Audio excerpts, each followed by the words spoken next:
Vous êtes-vous déjà demandé pourquoi des juges africains portent encore des perruques blanches, vestiges des traditions britanniques et françaises? En 2025, le président burkinabé Ibrahim Traoré a dit assez. Mais pourquoi prendre une telle décision maintenant? Et que représente réellement cette interdiction? Découvrons ensemble les enjeux de cette mesure historique.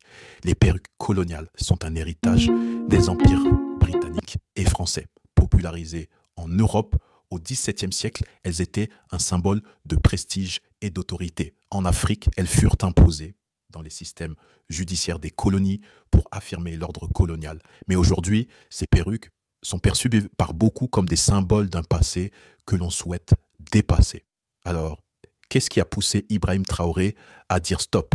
Était-ce simplement symbolique ou y a-t-il un enjeu plus profond derrière cette décision? Passons à la suite pour le découvrir. En janvier 2025, Ibrahim Traoré annonce l'interdiction des perruques dans les tribunaux burkinabés. Une décision claire: rompre avec les symboles coloniaux pour promouvoir des pratiques en accord avec l'identité culturelle du pays.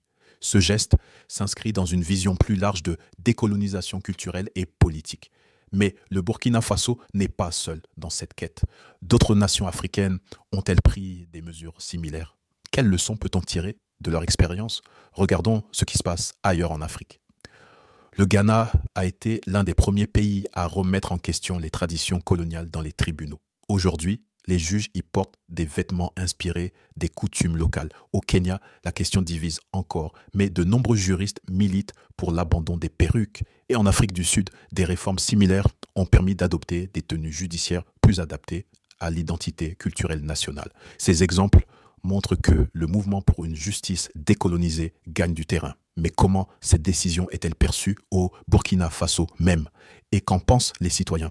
Au Burkina Faso, cette décision a divisé les opinions. Beaucoup saluent un geste symbolique qui renforce l'identité nationale.